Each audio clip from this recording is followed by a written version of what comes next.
Are electric cars that complicated, or using a mobile phone on my YouTube channel, Nobby and Cars?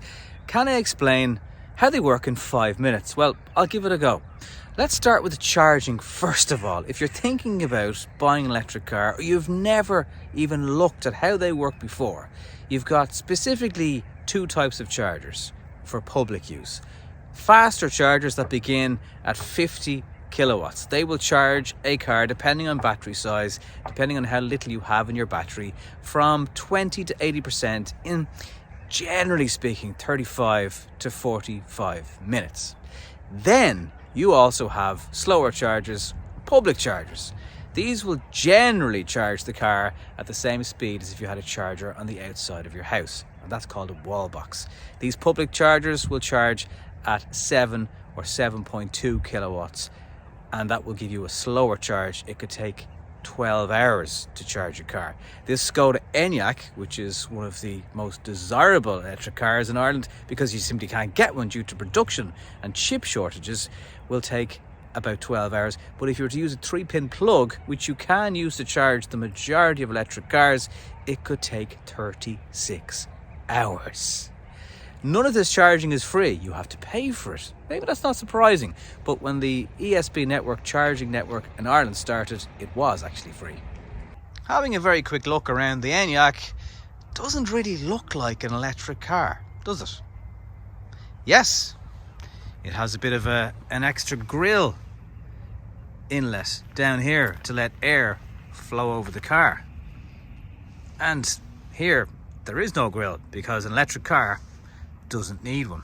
You'll also notice this car sits on very big alloy wheels. The bigger your wheels on your electric car, the less range you'll have. So, more than ever, wheel size will actually affect the range. And you'll see it on brochures of some cars where it might start at 19 inch, but will go to 21 or 22, and will give you the reduced range in the information. The back of an electric car doesn't necessarily look any different either, except for the missing exhaust pipes, because it doesn't need any. So most electric cars, like the Enyaq here, will just have plastic cutouts in the place of any exhaust tips. If you do see any electric cars with them, they're totally fake, although I haven't seen one yet because that's the whole point. There's no emissions. Most electric cars will come with two types of cables. This is called a Type 2 cable, and this is what you'll plug into your slower public chargers or a charge you have on the box on the side of your house. You don't need any cables for the faster chargers because they come with their own cable, which is connected, or also known as tethered. The second charger your car will probably come with is this. It's known as a granny cable, and it has a 3-pin plug attached at the end, and you can charge the car pretty much anywhere as long as you have access to a socket. But again, it's very, very slow. Another important thing to point out, it seems kind of obvious though, on our electric car journey, is that they don't have an engine, they have a motor. Generally, the motor will power the rear or the front of the car, but you can get all-wheel drive electric cars. They do cost a bit more and they use more energy because there's power going to both axles.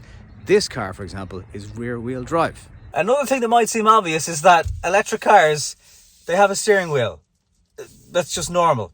Something else they also have is down here, and that is a gear selector. Drive, reverse, or B.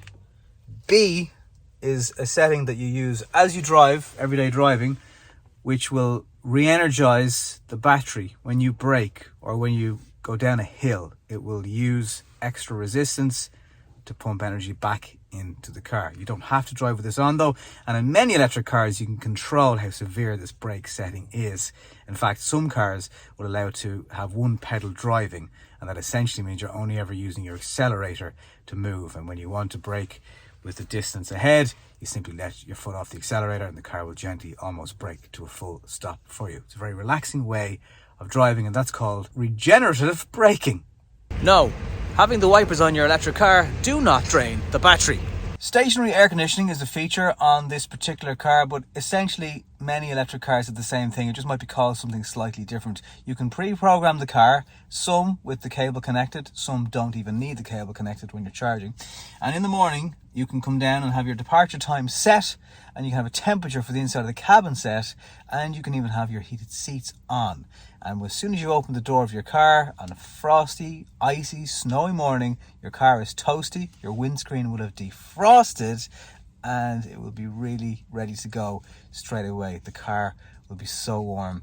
You can pick individual days on this particular car and the time of when you're going to be leaving, and you can have it repeat every day, just like setting an alarm on your phone. And it is one of the massive pluses and just kind of smug things about being in an electric car. State of charge is very simply how much charge is in your battery at any particular time. As you can see on the Enyaq, it's 83% at the moment, and you can charge it to 100.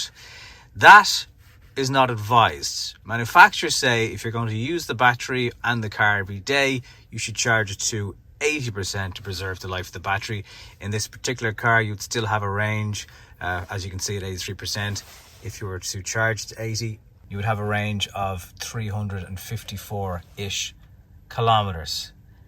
So you still have plenty of journey time, but you'll extend the life of your battery. The battery size in a car is measured in kilowatt hours. So for example, this Skoda Enyaq has got a usable battery of 77 kilowatt hours.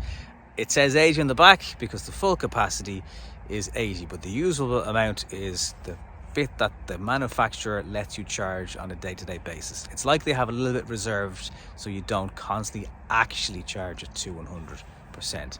You'll have some cars with 50 kilowatt hour batteries, and you'll have some cars with 90 plus kilowatt hour batteries that by today's standards would still be pretty high though. So check the kilowatt hour size of your battery. That will generally translate to exactly how many kilometers you'll get out of a single charge. I also asked some nice people over at boards.ie what are the top 5 things they wish they'd known about EVs when they were researching their car. Main things were, I wish I didn't worry about how much I'd have to rely on the public charging network because I have a charger at home and I don't really. I wish I knew how much the real world range would be. So in cold weather, your electric vehicle can reduce massively in range. They don't like cold weather. They prefer warmer weather. And if your car from the manufacturers, just like this Enyaq for example, says it'll do up to 511 kilometers on a charge, it generally won't. But what will it actually be like? Well, it could be 300 kilometers someday depending on the weather. It could be slightly less than that depending on the weather. Someone who doesn't really like electric cars. And you've got to take it not quite 50%, that's a bit harsh, but on a particularly cold day driving on a motorway, it will actually decrease quite a bit. Another bit of advice from somebody was to just point out how much the range declines in general if you are going at a constant 120, 130 kilometer speed on a motorway. The faster you go, the more range will be eaten up. Just like a petrol or diesel car, but some people will argue that it's more noticeable on an EV where your range, starting with 500 kilometers in a full charge, might very quickly turn into 250 kilometers if you're driving at a motorway speed for an extended amount of time. So again, if you can test drive your EV on a motorway for an hour or so, it seems like a long time, ask. It's a big investment, but it will give you an idea of how much range reduction happens at motorways on a car you might be looking at. One big plus that you may not be familiar with in an EV is there's no transmission tunnel here. So you get a fully flat floor, meaning even your middle passenger can actually have a comfortable drive with somewhere to put their shoes. And if you found this straightforward, no frills explainer video actually useful, please let me know in the comments below. Maybe I'll do some more over the next little while. If you are looking at a new EV and you've got a question and I can answer it for you, please leave it below.